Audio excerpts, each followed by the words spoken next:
Bonjour à tous mes amis, Baruch Hashem, j'espère que vous allez bien, que vous avez fait un super Shabbat. On va dire un petit mot sur la paracha Vaïshev qu'on a eu cette semaine, très belle paracha Baruch Hashem.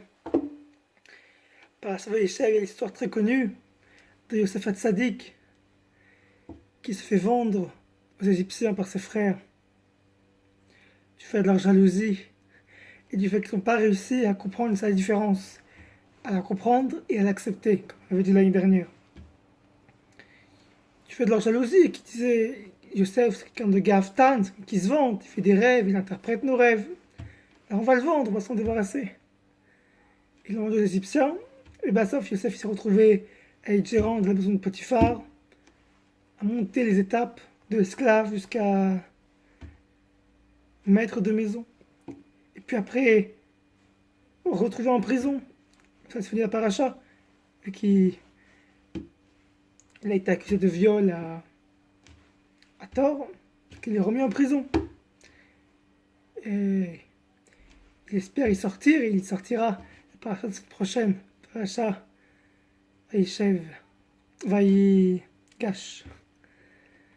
Mais cette paracha Vaïshev, cette histoire, il y a un enseignement tellement extraordinaire, avec la réaction non pas des frères, qu'on a étudié l'année dernière, mais cette fois la réaction de Yosef Hatzadik lui-même. Qu'en est-elle? Yosef, une fois qu'il se fait chasser, vendu par ses frères, qui aujourd'hui, même les frères les plus haineux, ils vendraient son frère. Vous prendrez votre frère et vous le vendez à des, je sais pas moi, en Afrique, ou en Arabie Saoudite, ou des pays où on vend encore des humains. Jamais. Ils l'ont vendu, c'est-à-dire zéro de considération. Et c'est quoi la réaction de Yosef Hatzadik? Il accepte. Il se révolte pas. Il pourrait crier à Hachem. Il reste calme, il reste détendu. Ça, mes amis, c'est une clé absolument fondamentale de la vie de tous les jours. Mekabel, d'accepter les situations. Ah, c'est pas parfait, c'est pas extraordinaire, c'est pas ce que je voulais. Ok, accepte. Attends et accepte. Si vous êtes sadique, il accepte. Et pas il accepte une petite baisse de salaire ou un enfant qui est un peu dur. Il se fait vendre, jeter dans un puits, puis vendre comme évêque, comme esclave par ses frères. Donc le pire des catastrophes. Et il accepte. Non seulement qu'on accepte, il faut savoir que toutes les situations, toutes les matzav auxquelles on se trouve, c'est voulu par Hachem. Si on sait ça, alors on a une simcha qui doit naître naturelle, extraordinaire. La situation, elle est cachée, elle est difficile. Ok, mais c'est Hachem qui l'a voulu. C'est Hachem qui l'a voulu, non, je me dois de l'accepter, besimcha. Avec des récoudim, avec des danses, avec des zmirotes, avec des chants. Merci Hachem, Tada Hachem.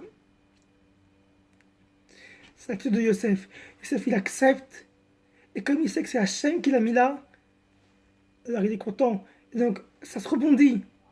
Ce qu'on dit dans la paracha, qu'il avait de la tzlacha, peyad Hachem, de la main d'Hachem. Puisque la vie, c'est du théâtre, c'est de la comédie. Ça monte, ça descend. Yosef, c'est un tzaddik. Ses frères, ils l'ont pas accepté comme tzaddik. Ils l'ont vendu. Qu'est-ce qu'il a dit? Ben, c'est pas grave. On sait qu'à la fin de l'histoire, vous connaissez toute la Torah, nous. On connaît la fin de l'histoire, que Yosef fait être nommé bras droit de Paro, que sauf le rêve il va se réaliser. Les frères de Yosef ils vont se prosterner contre sur Yosef. Yosef il sait ça. Il est calme. C'est une clé. Quand même si on voit que la réalité, elle ne convient pas avec les plans qu'on a prévus, c'est pas grave. J'accepte. Parce que nous, on a une vision à court terme. Hachem, il a la vision à long terme. Optimale. Le best. Il sait ce qu'il faut bidjouk pour chacun d'entre nous. C'est la Torah qui dit Rabbi Nachman, la Torah 51, Nun Aleph. D'accepter la réalité, d'être besimcha et cette réalité-là. Yosef, il a fait un rêve, ça c'est la réalité. Non, la vie c'est quoi? C'est qu'il n'est pas celui sur lequel on se prosterne, il est mis en esclavage. Donc son rêve, la réalité c'est juste l'inverse. Mais c'est pas grave, il est besimcha. Il est besimcha. Et il sait que tout, ça vient d'Hachem.